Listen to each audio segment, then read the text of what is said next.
Hello नमस्कार दोस्तों। तारीख 31 अगस्त 1939। जगह जर्मनी और पोलैंड की सीमा। जर्मनी के तानाशाह हिटलर की नाजी सेना ने एक चाल चली। उन्होंने पोलैंड की सैनिकों की यूनिफॉर्म पहनकर घुसपैठ कर दी और ग्लाइविट्स रेडियो स्टेशन पर कब्जा कर लिया। वहां उन्होंने जर्मनी के खिलाफ एक संदेश प्रसारित कर दिया। दरअसल यह हिटलर का एक प्रोपोगेंडा था।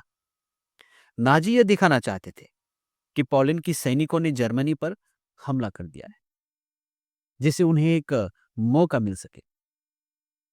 अगले ही दिन यानी 1 सितंबर 1939 को जर्मनी ने पोलैंड पर हमला कर दी और इसके खिलाफ ब्रिटेन और फ्रांस ने जर्मनी के खिलाफ जंग का ऐलान कर दिया। और देखते ही देखते यह ग्लोबल वार में बदल गया, जिसे हम वर्ल्ड वार सेकेंड के नाम से जानते हैं। वर्ल्ड वार टू इंसानी इतिहास की सबसे भयानक लड़ाई है। यह इकलौती ऐसी लड़ाई है जिसमें परमाणु बम यानी कि एटम बम का इस्तेमाल हुआ। 6 साल चली इस वार में लगभग 7 करोड़ से ज्यादा लोग मारे गए। 1918 में फर्स्ट वर्ल्ड वार युद्ध खत्म होने के बाद ही सेकेंड वर्ल्ड वार की नींव पड़ गई। ब्रिटेन, फ्रांस, अमेरिका जैसे विजयी देशों ने युद्ध का ठिकरा जर्मनी के खिलाफ लगाया। उससे मुआवजे की मांग की गई और तमाम तरह के प्रतिबंध लगाया। 28 जून 1919 को पेरिस के पैलेस और वर्सराय में जर्मनी पर यह वर्सराय की पीस ट्रीटी थोपी गई। यह एक तरह से जर्मन्स की बेइज्जती थी, जिसने उनका प्राइड और पैसा दोनों छीन लिया। जर्मनी को $33 बिलियन का फाइन भरना था। 1921 में पहली पेमेंट हुई। फाइन अदा करने के लिए जर्मनी ने ज्यादा करेंसी छापनी शुरू की, जिससे महंगाई बहुत बढ़ गई।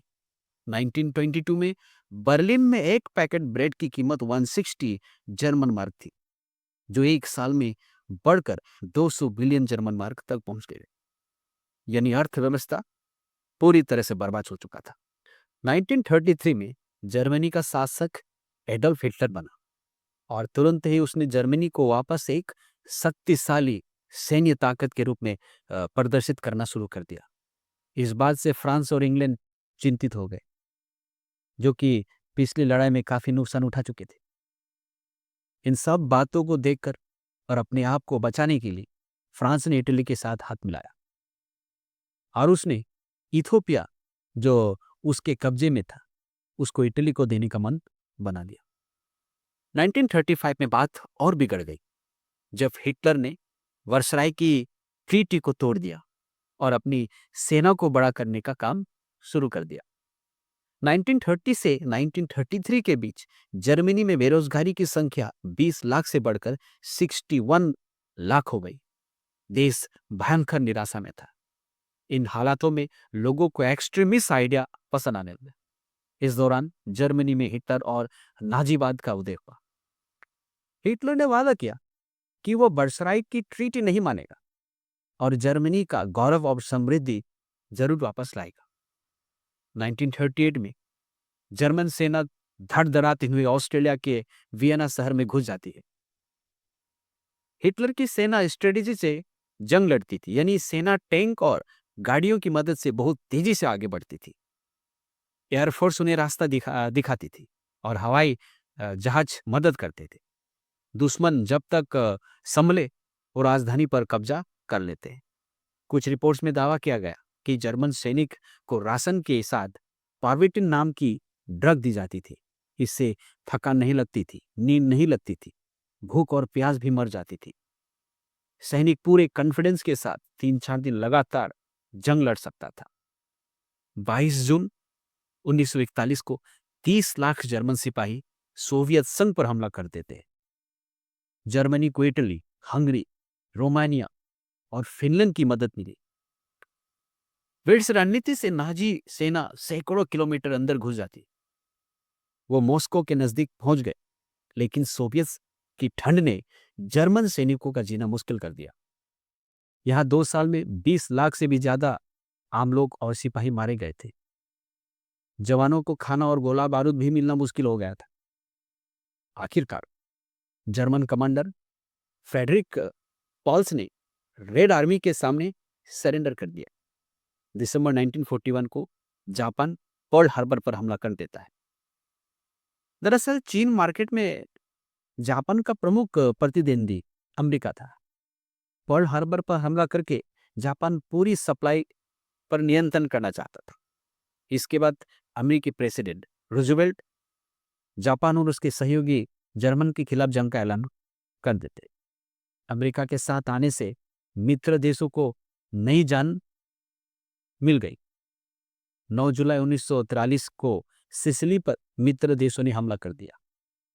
यह वो सातिर तरीके से कुछ लोकल क्रांतिकारियों से मिलकर आम जनता का समर्थन हासिल करते हैं। कुछ ही हफ्तों में इटली के तानाशाह मुसोलिनी का तख्तापलट हो जाता है और 1 अप्रैल 1945 को बैटल ऑफ ओकोनिवा दूसरे विश्व युद्ध का टर्निंग पॉइंट बनता है। 1944 में अमेरिकी सेना जनरल मार्क ऑर्थर फिलीपींस को जापान से अपने कब्जे में लेता है। इसी के आगे बढ़ती हुई मार्च 1945 में जिद्दी जापानी सेना को अमेरिकन सेना हरा देती है। ओकानिवा का युद्ध तो 82 दिनों तक चलता है। अप्रैल 1945 से सोवियत संघ पोलैंड से रोमानिया, हंगरी और बाल्कन के अंदर अपने लाखों सैनिकों को भेजता है। जोसेफ स्टालिन की सेना अमेरिका और ब्रिटेन आर्मी से पहले बर्लिन पहुंच जाती। सरहद की जंग अब गली मोहल्लों में दिखने लगती है। 20 अप्रैल को हिटलर अपनी पत्नी ईवा ब्राउन के साथ आत्महत्या कर लेता है और उससे ठीक 8 दिन बाद जर्मनी की हार भी हो जाती है और घोषणा हो जाता है कि जर्मनी हार गया। जर्मनी और इटली हार चुके थे, लेकिन जापान अब भी हार मानने को तैयार नहीं था। विंस्टन चर्चिल और हैरी ट्रूमन जापान को सरेंडर करने पर जोर दे रहे थे। जापान इस बात को नहीं मान रहा था। तब अमेरिका ने 6 अगस्त को जापान के शहर हिरोशिमा और 9 अगस्त को नागासाकी पर परमाणु बम गिराते थे। इसके बाद जापान के राजा हिरोहितो ने आत्मसमर्पण कर दिया और इस तरह दूसरे विश्व युद्ध का समापन भी हो जाता है। उम्मीद करता हूं कि आज का वीडियो आपको पसंद आया होगा। अगर वीडियो अच्छी लगी तो प्लीज मेरे चैनल को लाइक, शेयर एंड सब्सक्राइब जरूर करें। बहुत जल्द एक और नई वीडियो के साथ आपसे मुलाकात करेंगे। तब तक के लिए अपना ख्याल रखिएगा। बहुत बहुत धन्यवाद। जय हिंद।